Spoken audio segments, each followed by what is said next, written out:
السلام علیکم نئی دنیا کے دوستوں، جیسے کہ آپ جانتے ہیں ترکی ڈرامہ ارطغرل نے پوری دنیا میں اپنا ایک الگ پہچان بنا لی ہے اور مسلمانوں کے دل جیت لی ہیں۔ وہیں پر اس ڈرامے نے کفار ممالک میں ایک الگ سے تہلکہ مچا رکھا ہے۔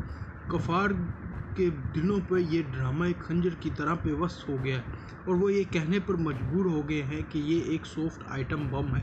مسلمانوں کو یہ ڈرامہ اس قدر پسند آنے کی وجہ اس میں جہاد کی فضیلت بیان کی گئی ہے اور دکھایا گیا ہے کیسے مسلمانوں نے کفار کا مقابلہ کیا، صلیبیوں کے ساتھ جنگیں لڑیں اور اپنے اللہ کے اوپر پورا بھروسہ کر کے ایک بلند مقام حاصل کیا۔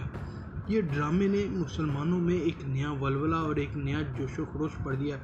اس دوران میں آپ یہ دیکھیں کہ جیسے ہی 2020 چڑھا، پوری دنیا میں کفار کے اور یہ فتنوں نے سر اٹھانا شروع کر دیا۔